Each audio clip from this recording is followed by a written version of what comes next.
The title of our message this morning is Life in the Kingdom of God. Let's open our Bibles please to Hebrews chapter 13 verses 1 to 6. Atong taga-agtahod pagbasa sa pulong sa Ginoo, mutindog kita katong mga walay kabilinggan sa panglawas. Please stand with us together sa pagbasa sa pulong sa Ginoo, Hebrews 13, 1 to 6. O tubag-tubagan na ito pagbasa responsibly beginning verse 1 down to verse 6. Ako mag-una, kamo magtubag diya sa inyong mga Biblia. Hebrews chapter 13 verses 1 to 6. Kini ang second part sa pagtuon nato sa life in the kingdom of God. We started the message last Sunday. Now we're on the second part of this message. Let brotherly love continue. Verse 2. Come on.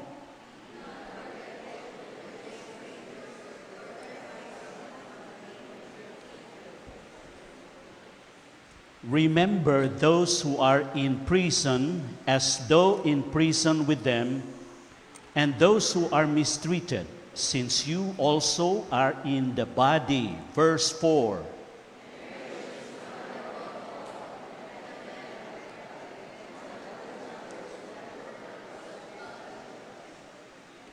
Keep your life free from love of money, and be content with what you have. For he has said, I will never leave you nor forsake you. Verse 6.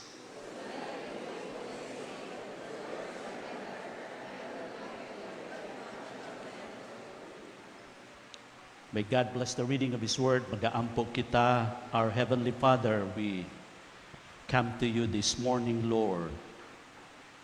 And we unitedly offer unto you our lives as a living, holy, acceptable sacrifice, which is our spiritual service. Today, Heavenly Father, we pray that you would be exalted, magnified, glorified, honored here in our midst, O Lord. You are the reason why we are here. And we have, Father God, all the reason to be thankful to you, because you are worthy of all this, Father God, from the depths of our hearts, as you have made us recipients of your marvelous, countless blessings in the Lord Jesus Christ. Today, we pray, Lord, that you will speak to our hearts through the preaching of your word. Gamita, Ginoo, ang imong kubos nga alagad, na kini adunay mensahe sa amatag usa kanamo, Lord. Kini among pag-ampo ug pagpasalamat in Jesus' name. Everyone will say, Amen. Amen. Magabalik kamo sa paglingkod. Mayong buntag sa tanan. Good morning. Wala nato nabantayan o karon na kita sa unang Domingo sa Setyembre. Bear months na. Dili madugay. Moabot na ang Christmas o kang New Year. And we're all happy and excited. Thankful to the Lord na kita gipaabot niya niini nga tuig, niini nga mga bulan. Ang uluhan sa atong mensahe karon nga buntag, mga higala, mga igsuon, is life in the kingdom of God. Kinabuhi diha sa gingharian sa Dios. If there is one thing we as believers would forever be grateful to the Lord, it is because we have received from God a kingdom that cannot be shaken. Amen? Kung doon na pa'y usa ka butang nga atong ikapasalamat sa Ginoo sa tibuok nato nga kinabuhi, mauni nga kita nakadawat gikan sa Ginoo, gingharian nga dili mabungkag, dili maguba, mulungtad hangtod sa kahangturan. Hebrews chapter 12, verse 28. Ingon dito sa verse, since therefore let us be grateful for receiving a kingdom that cannot be shaken. All kingdoms on this world, ang tanan nga gingharian diri sa kalibutan, bisan asa sa kalibutan nga gingharian, will just pass away. But the kingdom of God will remain forever. Maura ni ang gingharian nga magpabilin hangtod sa hangtod. I want you to be aware, mga higala, I want you to be aware that sa kalibutan, dunay duha lang kagingharian. There were only two kingdoms. The kingdom of Satan and the kingdom of God. Maulang ng duha kagingharian. And because of our sins, tungod sa atong mga sala, we were once belonging to the kingdom of Satan. Diha ta sa gingharian ni Satanas na sakop. Siya ang atong ginasunod sa atong kinabuhi. But look, through faith in Lord Jesus Christ, we were transferred. Gikan sa kingdom ni Satanas, gitransfer kita sa Ginoo sa iya nga gingharian. Colossians 1:3, mauning ingon sa Colossians 1:13. Let's read the verse on the slide. Ready, begin. For He has rescued us from the kingdom of darkness and transferred us into the kingdom of His dear Son. That's the greatest moment that ever happened in our lives. When we were rescued, girescue kita sa Ginoo, didto kita sa gingharian ni Satan. Girescue na kita niya, gikuha ta niya. O giyatang gibutang dinha sa iyang gingharian. And so, when we speak about the kingdom of God, maybe dili kayo nato na appreciate nga pulong the kingdom unless dito ka nagpuyo sa United Kingdom, nga naay hari, naay queen, nasabtan nato na, di ba? Kingdom sa Saudi Arabia o asa nga kingdom. Dili sa ato dili ingon ana ang sistema sa panggobernuhan. But when we say the kingdom of God, it is where the lordship and rulership of Jesus Christ, where the lordship and rulership of Jesus Christ is accepted and embraced and obeyed. Mao ang dapit kun asa ang pagkaginoo o ang pagdumala, paggobyerno ni Ginoong Hesukristo, gi-akseptar, gi-embrace o gi-obey. So listen to this. The kingdom of God is in me. The kingdom of God is in you. The kingdom of God is in us because we submitted to the rulership, ang pagkaginoo ni Ginoong Hesukristo, atong gidawat diri sa atong kinabuhi. Mga igsuon, we submitted our lives to His sovereignty and therefore we can say, makaingon kita, Jesus is my Lord. Amen? Jesus is my King. Jesus is my boss. I am not the boss. The boss is the Lord Jesus Christ, kay siya ang masunod diri sa akong kinabuhi, sa imong kinabuhi, sa atong kinabuhi, siya ang masunod pinaagi sa iyang gisulti dinhi sa iyang pulong. Mao kani ang iyang balaod, mao kani ang iyang mga sugo sa atong kinabuhi. And consequently, mga Kristohanon, the reality of being in the kingdom of God is life-changing. Did you realize that? Being in the kingdom of God is a reality when you begin to understand, brings life change. Nagadala og kausaban. Di ba? Winihan ako karon sa gingharian sa Dios. Ug kana nagahatag og kabag-uhan sa atong kinabuhi, mga igsuon, ang atong mga butang atong ginahimo sa una, dili na nato ginahimo karon, na ay kausaban. There is difference, mga igsuon. That's why in Romans chapter 12 verse 2 nag-ingon, be not conformed to this world, but be unsa? Transformed by the renewing of your mind. Di ka mo magpauyon sa urog, sa stelo nga iya sa kalibutan, kundi magbag-o ka mo diha by renewing your mind that you may prove what is that good and acceptable and perfect will of God. Here is the problem. Many Christians today belonging now in the kingdom of God, but are still living their lives conforming to this world. Bitaw, no? Na naman unta ka sa gingharian sa Dios, pero imo pagkinabuhi, murag katurag gihapon pagkinabuhi nimo dati, nga naa ka sa kingdom of darkness, kingdom ni Satan.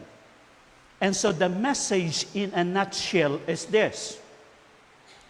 Each believer must understand that his life, beginning at conversion, meaning beginning at the time when he accepted the Lord Jesus Christ, has been transferred into the kingdom of God, and therefrom must live faithfully a life worthy of the kingdom of God.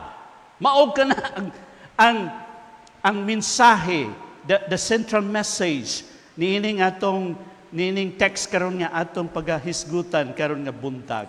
Og ang pangutana, the question this morning is this: how should you live your life in the kingdom of God? Na unsaon nimo pagkinabuhi? Unsa ang pagkinabuhi diya sa gingharian sa Dios? Adunay tulo, mga igsoon, there are three.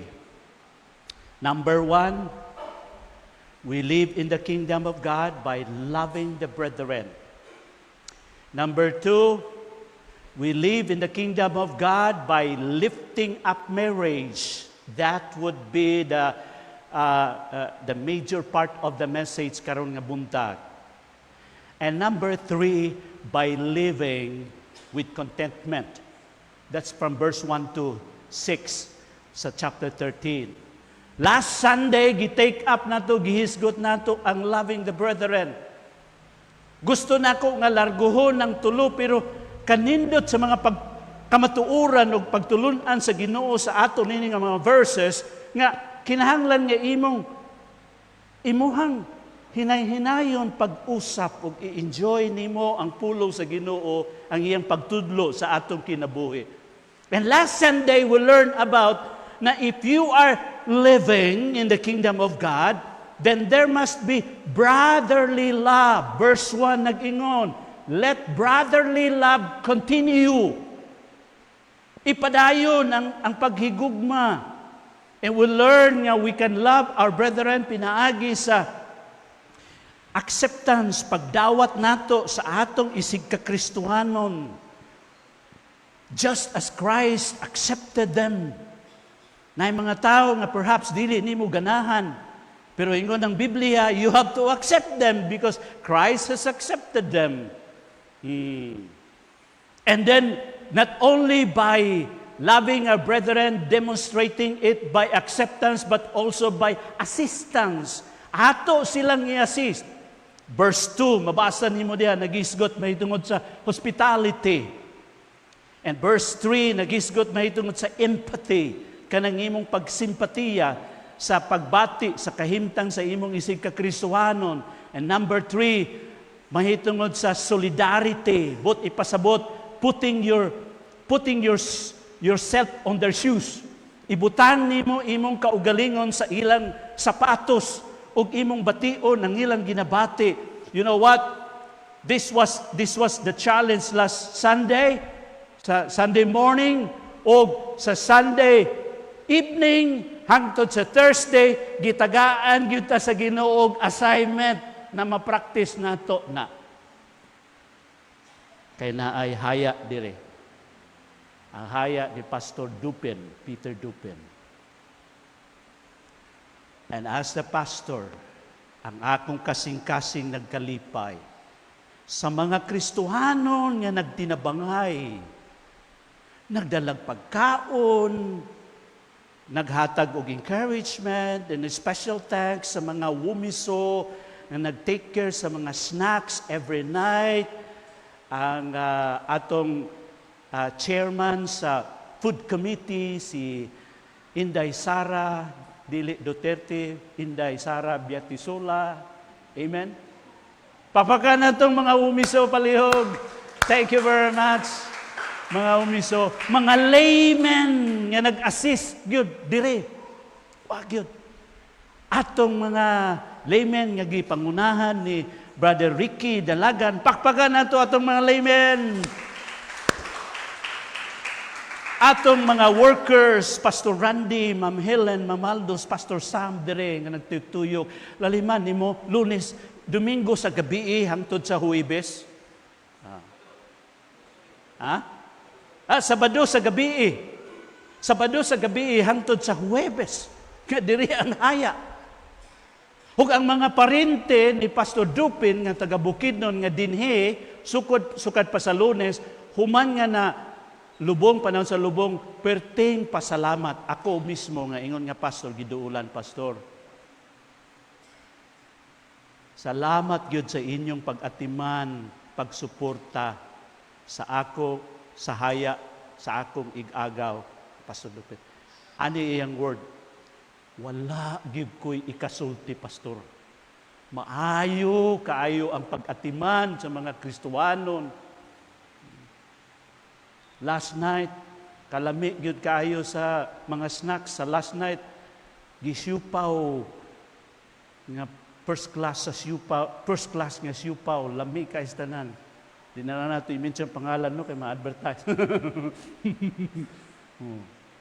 Pagpreparar sa pagkaon. So, that's it. Brotherly love. Mga Kristohano.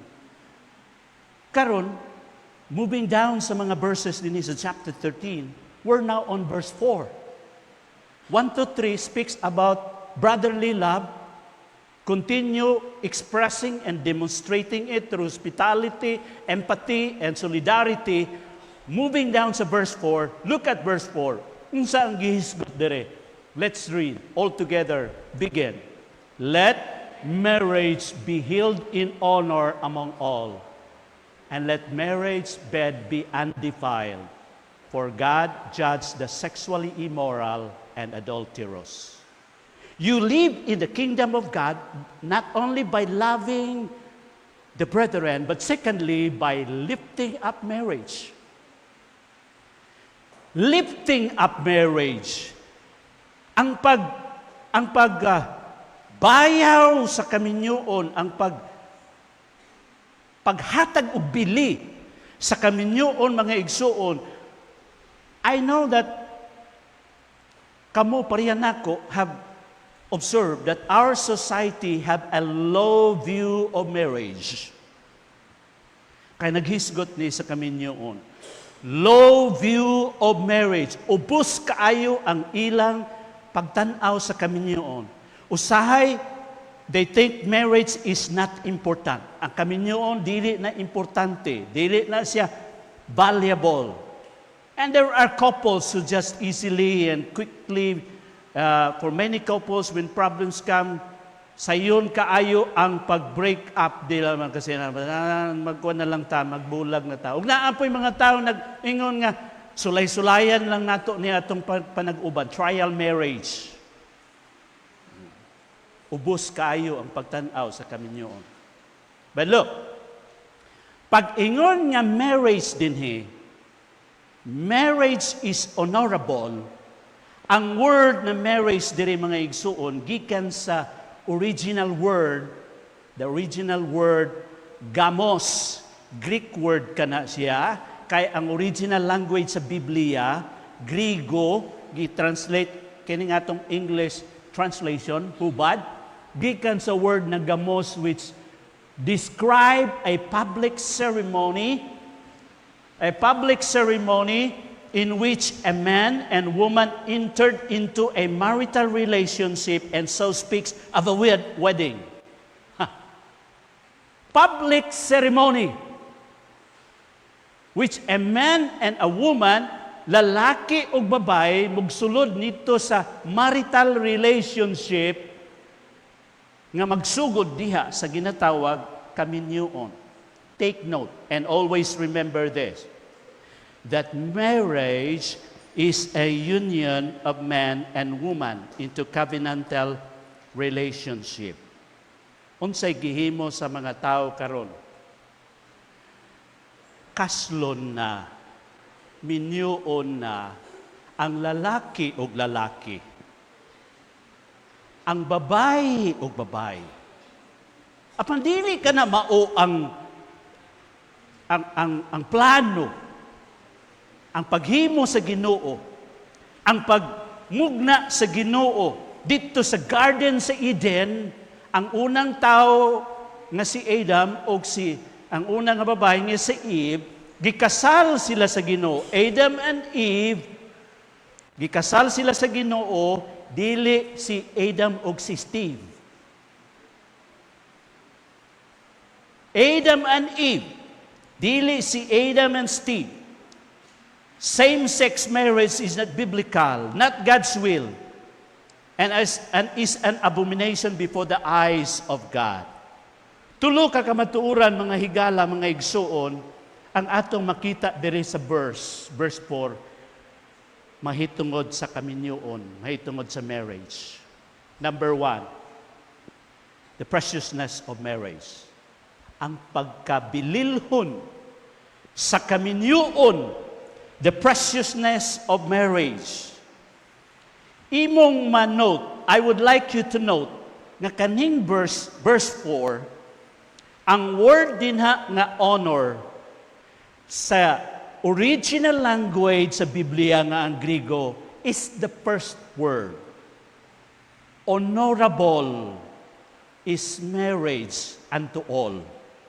Una, kung mauna gani ang word, buot ipasabot, ang emphasis ni anang mao nga verse diha sa unang pulong, ug ang unang nga pulong dire is honor.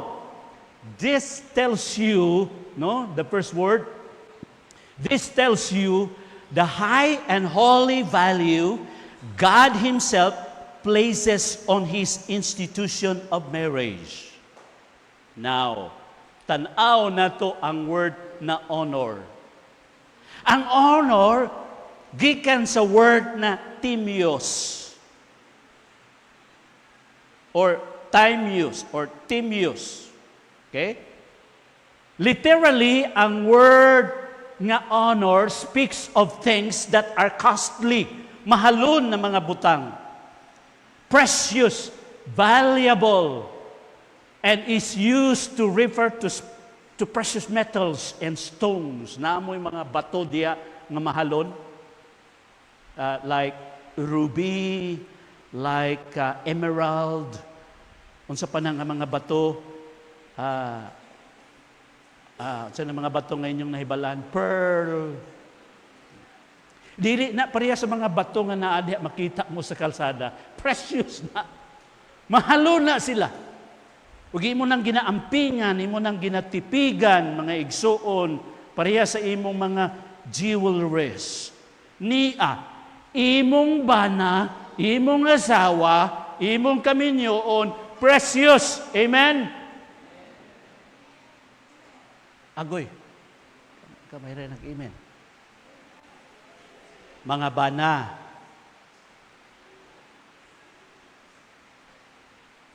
isinggit, makaingon ka ba nga, my wife is precious to me? Mga bana, be, mamitang. Uy, murag si Mark na nag-ingon. Mga bana,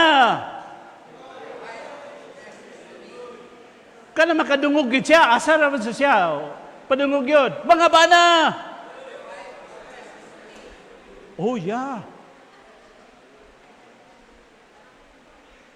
Ingon sa akong ninong ba, nga giuban ako o pamalay. Pastor, precious kay nang imong asawa ba? Palangga agyo na, pastor, ha? Kay naglisod biya tag pamalay, anak. Naglisod ng pamalay kay Lieutenant Colonel to iyang amahan, military. Nagdala po kong military nga mo spokesman ako. Imong bana, precious, mga asawa. Uy. Ha? My husband is precious to me, mga asawa.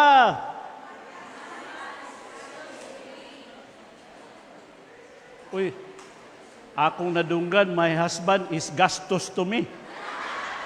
So, unsa man to? Na ay couple seminar, niya, gi-invite ko nga hatag sa ila sa message mga couples. So, kini ang assignment niya akong gipahimo gihapon sa ila. Sige, mga bana, masulti ba ninyo karon nga your wife is precious to you? Sila. Ano sila? Can you say, my wife is precious to me? Ilang mga asawa na sapad. Singgit na sila. Mga bana, my wife is precious to me. Pero na isa lahi ang gisulti. Nadunggan yun ako, klaro. Samtang ang uban, kadaghan na ngayon, my wife is precious to me. Narabay ilang mga asawa sa ilang tapad. Ang iyang gisulti, my wife is precious to me. Naku na moron, pressure daw yung asawa sa iya. Siguro daghang demands po niya mga asawa, pressure kayo siya. But it is precious. Not only Timios honor is also used to refer to persons kaniha. Ang word na honor is used for precious metals. Kani, persons who are highly regarded, esteemed, or honored. Di ba? Highly regarded or esteemed or honored. Makita nato na sa atong mga elected officials na ang address sa ila, honorable mayor, honorable senator, honorable congressman. That's why, diya sa King James Version, nag-ingon dito, marriage is honorable. Now, each one, mga couples, mga banaw gasawa, doon na may kaugalingon ninyong sweet call. Like, inyong tinawganan sa imong asawa, darling. Kami ni Mrs. among tinawganan kay sweetheart, or usahay, heart. Pero, lain gani ang buot niya, hurt. Hurt. Dili heart. Kaya nasakitan. Hurt. Na. Sweet call siguro ninyo, langga. Langga. Ang uban siguro, love. Honey. Tinawganan. That is sweet. Sweet na siya. But here is a call, I call nga would honor your marriage and your spouse. What about calling him honorable? Like, say for example, with permission of Brad Ricky and Anna. Manawag si Sister Anna sa kang Brad Ricky. Honorable Ricky, panirhig na dinhi. Maingon din si Brad Ricky, yes, Your Honor. Uy, pagkanindot, no? Sa mura naman tag-Congress, Ana, Pastor, mura naman tag-Senado, pero you are giving honor, di ba? Of the person. I-address nimo, so siguro, muraglain man nga, honorable, ingnon ta na lang nga, Han. Di ba? Mo man ay abbreviation sa honorable. Han. Kaya pwede man ang honey. Pwede po honorable. Han. Okay? The point is you're giving honor to your husband. Ang subo, sometimes ang tawag sa mga bana, sa mga asawa, sa ilang mga tawag sa mga bana, sa ilang asawa, huy, tigulang! Tawag nila sa ilang bana. Say, tawag nila sa ilang asawa, huy, ugod-ugod! Huy bungaw, huy bungol, na pinasinghag pagyod. Ug ang subo gyud sa tanan, kung musulti ka, unsa ka precious ang imong asawa, nga ang imong asawa o imong bana, na naslungon. Kini akong asawa palangga, yung kayo na ako ni... Una, pag daghan mga bulak, akong gihatag sa iya. Pero ang iyang gitagaan sa bulak o gitagaan niya sa pagpalangga niya, dili na makasimhot sa bulak, kahumot sa bulak, dili na makadungog, sad mga Kristohanon. Hatag-hatag ka pa og bulak, nga dili naman siya makasimhot. To expand our thoughts, mahitungod sa preciousness of marriage. Kano nga precious man ang marriage? Sa Genesis chapter 2 verse 18, which is the ang unang gyud nga kaminyoon nga gihimo didto sa Ginoo, gikasal sa Ginoo sa garden sa Eden. Si Adan dito na sa garden sa Eden, malinawon kayo ang iyang pagkinabuhi. Wa pa may babae, so peaceful kayo. Ngano ang babae di ay makaguba sa kalinaw? Uban niyang mga mananap. Pero samtang nga nagpahulay si Adam dito, nakita sa Ginoo ang kahimtang ni Adam. Ug lag-ingon ang Ginoo dinhi sa verse 18. Verse 18. Let's read. All together, ready, begin. Then the Lord God said, "It is not good that man should be alone. I will make him a helper fit for him." Kabalo mo, murag okay naman si Adam nga siya lang didto. Pero ang Ginoo mas labaw na kahibalo. Sa panginahanglan ni Adam, ug nagingon ang Ginoo, it is not good. Kabalo mo, first time nga na-mention ng word, it is not good. Sa tanan nga gihimo sa Ginoo, when He created light, when He created the water and the sky, every time, after every time nga naghimo siya sa hayag, sa mga mananap, niya iyang gitanaw, iyang gibuhat, every time na ingong gida sa verse, it was very good. It was very good. Naghimo siya sa mananap, it was very good. Pero paghimo niya sa tao, pagkatataon, nag-ingon siya, it is not good. Dili maayo. Ugon sa kanang dili maayo nga ang tao mag-inusara. Ug buhatan nako siya og iyang kauban, katabang, nahaom para kaniya. So, first, nga imong manotice diri, why marriage is precious? Because it is an institution from God. Iya na sa Ginoo. Marriage is not man's idea and invention. It was God who planned, decided, created, and originated marriage. Gikan na sa iya. Di na nga.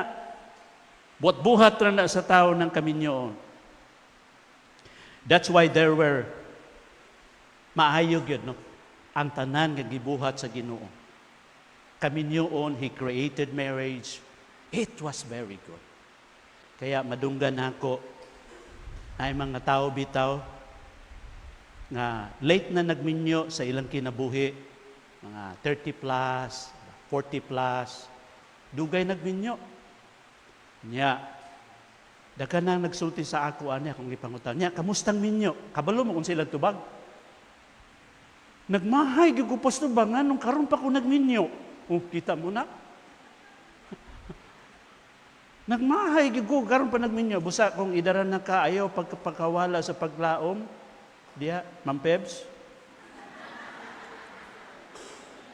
Oh. Di ba? Si Ma'am Pebs mo lang niya akong kanunay. Muduol siya sa ako, mga igsuo. May siya nga, Pastor, basta muduol siya sa ako, na siya concern, na siya pangutana, na siya problema. Unya kay, di pa na siya kapangutana, unahan naman na ako niya, unya, magminyo ka na. O, siya dili na, Pastor, eh. Okay? So, naay mga nabalo. Nagminyo og usab karong September 20 na ay nabalo. Igsuon nato sa Bunawan magminyo og usab. Kay nindot ang minyo nga subay sa kabubuton sa Ginoo. Amen? Subay sa kabubuton sa Ginoo. Kung magminyo ka nga dili sunod sa kabubuton sa Ginoo, basig baldi-baldi ang imong mga luha. Di ka man biyaan sa Ginoo, pero maagihan nimo ang mga struggles sa kaminyoon. Kay ang pagminyo wala nasunod sa kabubuton sa Ginoo. Number 2, marriage is precious not only because it is an institution from God, it is precious because it is also of God's intention for marriage. Ang intention sa Ginoo nga gibugna niyang marriage is for relationship. We are social being, di ba? We relate to one another. O kinahanglag relasyon ang tao gibuhat sa Ginoo ang kaminyoon. Marriage is for companionship, panag-uban. Di ba? Ingon dito sa verse, it is not good for man to be alone. I will make him a helper, fit for him. Marriage was created by God, intended so that man will have partnership. Diba? Helper. Kay si Adam, walay kauban, walay kapartner sa iyang assignment, sa iyang trabaho dito sa garden sa Eden, o sa ilang pag-alagad sa Ginoo. Partner gyud siya. Silang duwa. Wow, nindot kayo ang tuyo sa Ginoo. And all of us need this. Relationship, companionship, and partnership. Mauna. Ug ikatulo nga rason ngano nga na precious ang kaminyoon because of the illustration from God. Sa tanan nga relasyon diri sa kalibutan, ang relasyon lang sa bana ug asawa nga gigamit sa Ginoo, picture sa relasyon sa Ginoo ngadto sa iyang mga katawan, Israel. Picture sa relasyon sa Ginoo ngadto sa iglesia. You can read that in Ephesians 5:23, 24, and 32. So marriage is precious. Amen? Let's go to number 2. Not only we see on the text, verse 4, Hebrews 13, marriage is precious, but also the purity in marriage. Ang pagkaputli, unsan ingon sa verse, let the marriage bed be undefiled. The marriage bed symbolizes the sexual union between husband and wife, which is to remain pure and exclusive. Look at that. Marriage bed. Kanang bed nga iya sa mga mag-asawa. Nagsimbolo sa sexual union nila sa bana ug asawa nga kinahanglan tipigan sa pagkaputli o exclusive. The Bible presents marriage as a covenantal union between man and woman, designed by God to reflect His love and faithfulness. Did you remember that? Dili gusto nga basta-bastahon nimo ng kaminyong kay nganuman. Maubi ni gigamit sa Ginoong pagpicture sa iyang gugma ngadto sa iglesia sa Ephesians chapter 5. And within this sacred band, let's read this line all together. Ready, begin. Within this sacred band, sexual intimacy is both a gift and a responsibility intended to be enjoyed exclusively between husband and wife. Sacred band. Sagrado kini nga relasyon.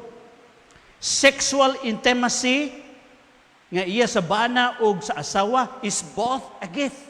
Gasa na sa Ginoo og responsibilidad ngano man naay responsibilidad kay imong ampingan. Kay ang tuyo sa Ginoo kaning sexual relationship will only be enjoyed by exclusively between husband and wife. Kaya kana challenge na labi na sa atong panahon karon. Niya, unsaon nato pagtipig sa atong marriage in purity? Number 1, we need to be faithful to the wedding vows. Nga dili ka ma-involve. Kasagara gyud problema sa mga kaminyoon, mga mag-asawa.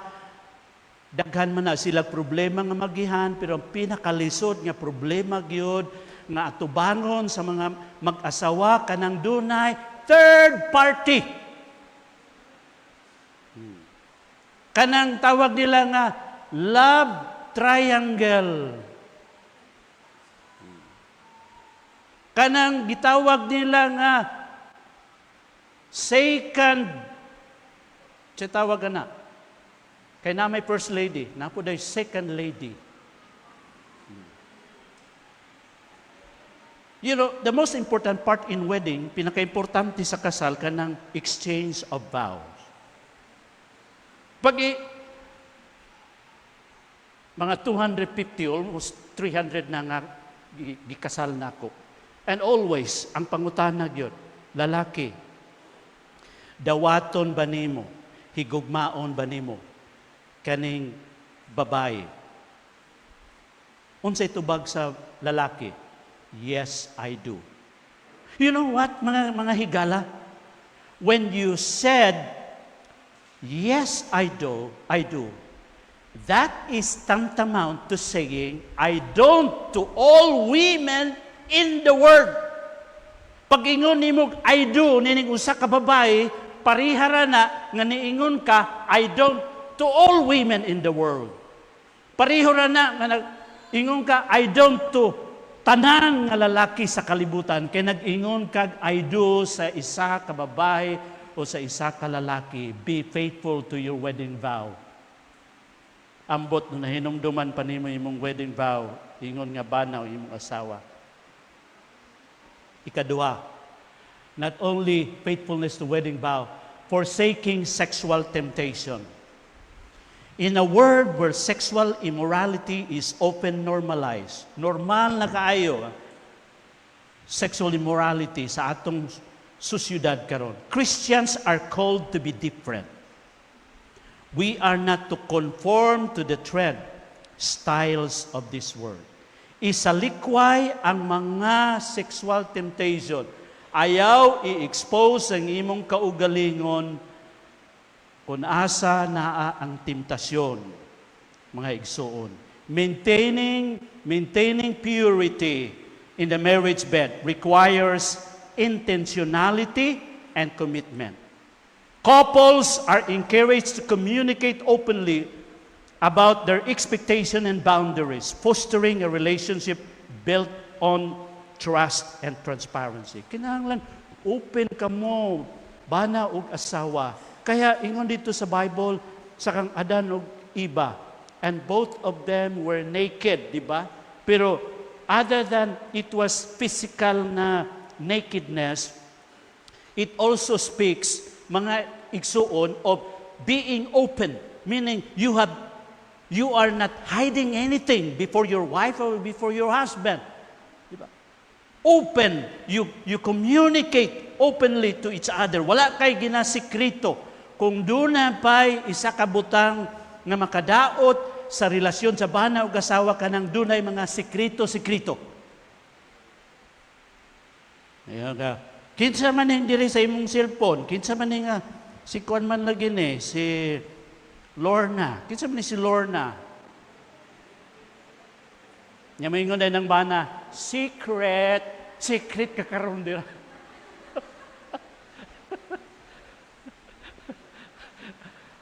Once gaduna na pagduda, maguba ang pagsalig.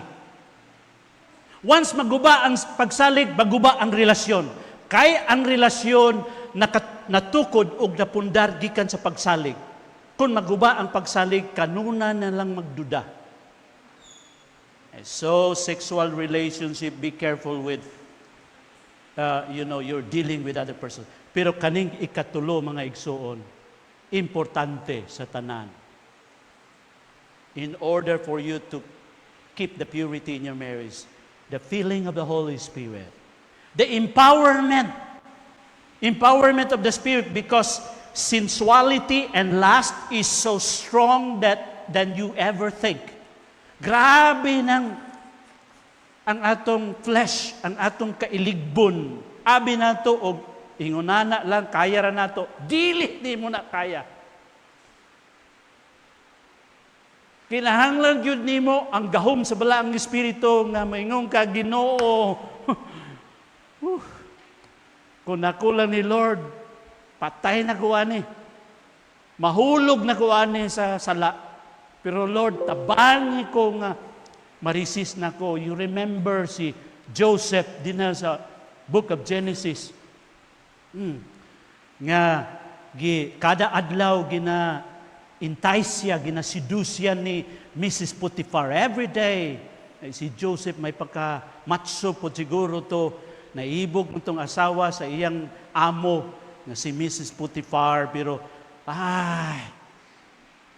sa kaadlaw, gunitan yun ni Mrs. Potiphar, kaya iya yung birahon, paingon dito sa ilang kwarto, pero ni Ikyas, ni sibat si Joseph.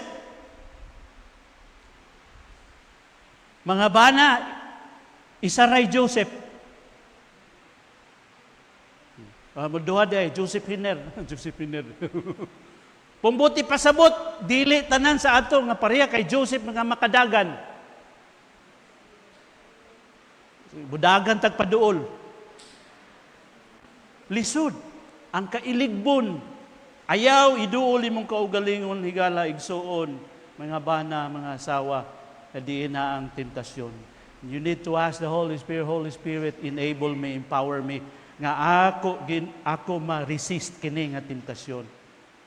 You need to pray regularly, study the Scripture, nga mo'y maglig-on sa imo. You need to fellowship, surround yourselves with godly people who can give you advice, who can give you support system. Kinahanglan nimo na kay kung ikaw ray magatubang sa challenges sa kaminyoon, di mo na kaya. Striving for purity in marriage bed, believers not only to honor their spouse but also glorify God, reflecting His holiness and faithfulness in their lives. Let me go to the last here. The preciousness of marriage, purity in marriage, and thirdly, lastly, precaution for marriage. Na ay mga red flags nga imong bantayan that you should not go beyond, dili ka mo lampas din ha. Kay kung mo lampas ka din ha, niyan ang mga red flags, guba ang imuhang kaminyoon.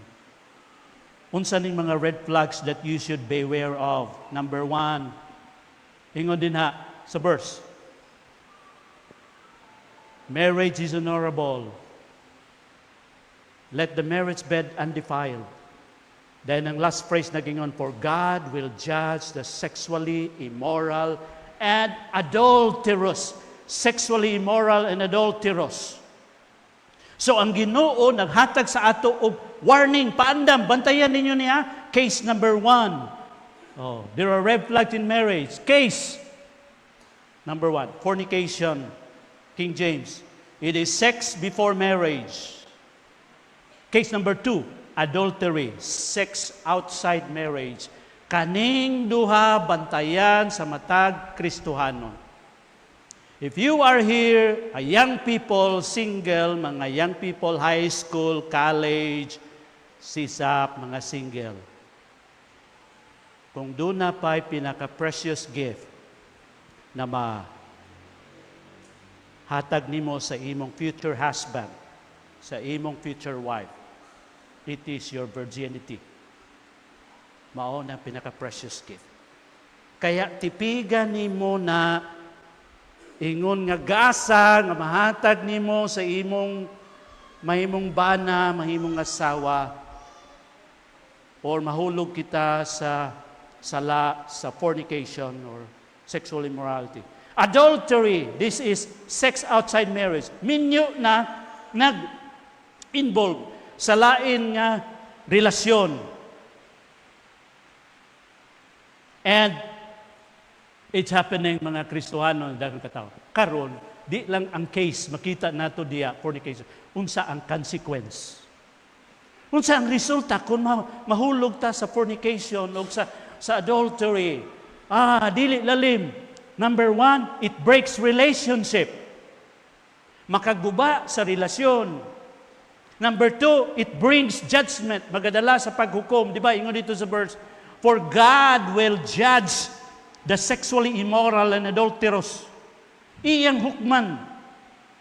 There is no more efficient way to sink ship of marriage and family and ministry than through adultery and sexual immorality. Wala na pinaka-biktibo nga paagi nga lunuron nimo ang barko sa kaminyoon, sa relasyon, sa pamilya. Kadtong adultery and fornication. Mao gyud kana. How devastating it is, mga Kristohano. Pero niya, the next thought, the case, ang ikatulo diri, carefulness.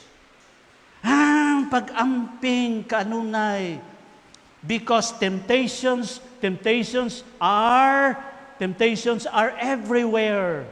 Ang temptasyon, bisag asa nado sa ato. And we do not expose ourselves to temptation, mga igsoon. Di na to expose. Now, mga ladies, be aware nga ang mga lalaki are aroused by what they see. Ma-arouse na sila sexually kung unsay ilang makita. So niya, amping, dress modestly. Kay baluta sa atong pasyon, sa atong kalibutan karon, ang urug, ang stelo sa mga pagsanina, murag kuan na kanang revealing, no? Makita na ang mga ang panit, makita na ang mga panit, makita na ang mga porma, makita na ang mga parte sa lawas. Katong mga ingon nila nga mga cleavage, kanang mga termino mga cleavage, katong mga mid-space, katong all kinds of this. Kabalo mo, ang mga lalaki ma-arouse sila sexually what they see. Kaya careful. Biblia nagsulti sa ato, mga babae, you have to dress modestly, diya sa Timothy. Mga lalaki, hinumduman ninyo, ampingan ninyo, nga ang mga babae, ma-arouse po sila sexually by touch. So men are to be careful about touching. Touching, raman to, pastor. Delikado. Kaya, sa namalandong ko i-aplika nato sa simbahan, siguro, diri sa simbahan. Kanang atong pagkumustahan ay, kumusta raman na, no?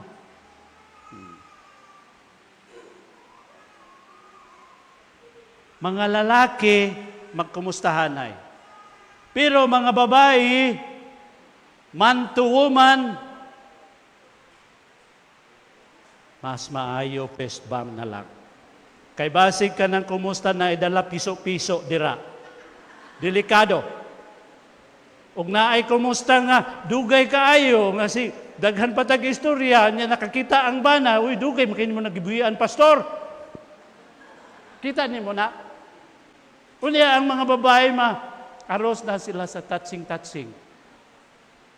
Labi na ko ng bana na tuwas abroad, wala na nag-touch sa ila. Be careful. Mo nang buti pasabot diri. And Jesus expands niya diri mga igsoon kining adultery. Expands it in Matthew 5:27 to 28. Basahon ninyo na kung makauli na mo sa inyong balay. Teaching that even lustful thoughts constitute adultery in the heart. thus calling for purity not only in actions but also in thoughts and intentions. Abi nato ang adultery katurang naka-physically contact mo. Dili. Lingon ni Jesus Christ, bisan sa imong una-una, sa imong kasing-kasing, nga gigusto nimo ang usa ka babae nga dili imong asawa o sa kalalaki nga dili nimong bana, adultery. You have committed adultery before God. Bantayan nato mga igsuon. Kay kita tanan naa na diha sa internet, sa social media. Kanang fling-fling, kanang flirt-flirt sa internet, virtual relationship. Wa kabaloy imong bana, wa kabaloy imong asawa nga naa na day kay gina, hello, how are you? Did you eat your breakfast? Good night. Sweet dreams. You are committing adultery before God. You have sinned against God. Kay ang adultery dili lang physical, bisan sa kasing-kasing ug sa hunahuna nimo nga dili ka faithful sa imong asawa o sa imong bana, kay doon na kay ka. There's a bad word, kanto word sa gawas. Yeah. Katawa mi ni Mrs. Na kay kadidang. Kapling-pling nimo. Na kay ka careful. Di ba? Ang message dito, we have to be careful. Mga igsuon. Careful. Now look at this. Going to the last here sa akong hunahuna. Not only we see the case, the consequence, not only the consequence, but also here, na atong na take up mga igsuon ang carefulness. Dapat mag-amping, but also the cleansing and cure. Cleansing and cure. As I speak this morning, I know that there are marriages that has been bombarded with problems, misunderstanding, conflicts, immorality, and brokenness. Sa nagasulti ako, I know. Nga dunay mga kaminyoon nga gi-atake sa mga daghang problema, misunderstanding, conflicts, perhaps immorality and brokenness. You see, the devil's number one target is your marriage. Why? Because if he can destroy your marriage, he can destroy the family. If he can destroy the family, he can destroy the church. He can destroy the church, he can destroy the community. If he can destroy the community, it can destroy the whole nation. It can destroy faith, service, and worship to God. Grabe, ka-devastating. Kung ang marriage maong maguba sa atong kinabuhi. But the good news is this. Ang mayong balita mo ni, God is able to heal and to restore the brokenness in your marriage. Amen? Mao ka na nga itong Ginoo, makaayos siya, makarestore siya sa mga brokenness sa atong kaminyoon. And He is powerful to give you healing and restoration and forgiveness, cleansing, strength, and grace for a new beginning. Wow! Makahatag sa kaayuhan, restoration, kapasayloan, paglimpyo, kusog o grasya nga makasugod ta bag-o sa atong relasyon. Niyang ingon ni sa Ginoo dinha sa Exodus. Let's read. Last verse, ready begin. Moses said, "If you diligently heed the voice of the Lord your God and do what is right in His sight, give ear to His commandments and keep all His statutes, I will put none of the diseases on you which I have brought on the Egyptians, for I am the Lord who heals."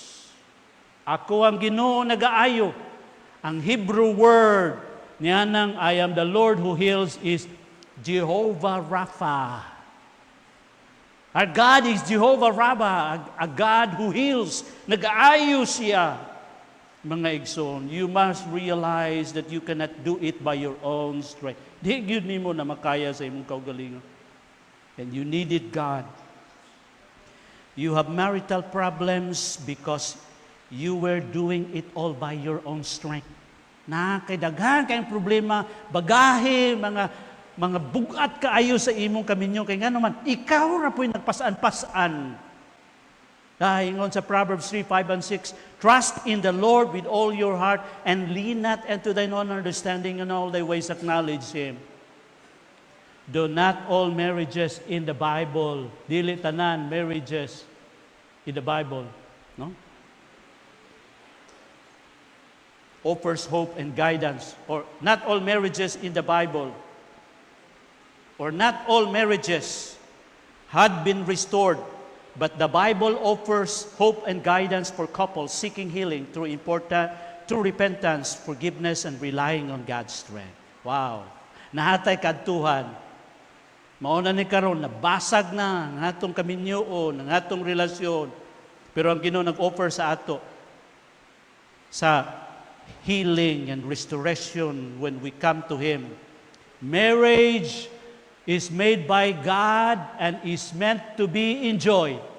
But maybe right now you are enduring and no longer enjoying. Perhaps looking for exit from your marriage. Pastor, wala na gyud ko nag-enjoy ani nga kaminyoon. Kung saon ka nako ni. Saon ka nako ni. Maybe you want to give up. Maybe you are already at the end of your rope. But you do not have to give up no matter what, because you have a God who is ready and willing to heal and to restore your relationship to each other. A God who invites you when He said, mga igsuon, come to me, all you who labor, and are heavy laden, and I will give you rest. Ang Ginoo magapanalangin siyang pulong magaampo kita. Heavenly Father, salamat Ginoo sa pagtudlo sa imong pulong. Oh Lord, salamat sa imong pagmugna, pag-create nimo sa kaminyoon. And you have taught us this morning, Lord, the preciousness of marriage, the purity in marriage, the precautions for marriage. With all these teachings, Father God, ngayong gihatag ka namo, Lord, we commit ourselves unto you, Father God, because by our own strength alone, Ginoo, dili namo makarga ug dili namo makaya ang tanan nga challenges, temptations, problems, and struggles sa kaminyong Lord. Thank you nga naa ikaw, Father God, that we don't have to give up. Because you are there, and you have invited us to come. When you said, come unto me, all ye that labor and are heavy laden, and I will give you rest. May these words, Lord, be blessed in the hearts of each and every one who are here. I pray for couples, mga mag-asawa Ginoo nga niya diri. Tinaot nga ilang nga precious, ilang nga i-value ang ilaha nga kaminyoon, Father God. Ang ilang asawa, ilang bana. I pray for the single ladies and single men here. I-preserve ang ilang kinabuhi, O Lord. Gikan sa pagkahulog, sa sala, Ginoo, sa immoralidad. And if anyone here, Father God, who has fallen into the sin of immorality, of adultery, Lord, ikaw nagtawag ka namo nga dunay cleansing and cure diha sa imo. Salamat nga wala nimo kami gisalikway. Wala nimo kami drive out, Father God. Panikaw with open arms, nagtawag ka namo, come unto me. Because there is healing, forgiveness, repentance. There is restoration. There is grace and strength. Lord, i-preserve ang mga kinabuhi sa imong mga tanan. Keep ourselves pure, Father God. Enable us through your Holy Spirit. O kinaot nga among bantayan, among kaugalingon, Lord, mga temptasyon nga naa sa palibot. Panalangin ang imong mga katawhan as we, Lord, worship you, pinaagi sa mga offerings. This we pray in Jesus' name. Amen.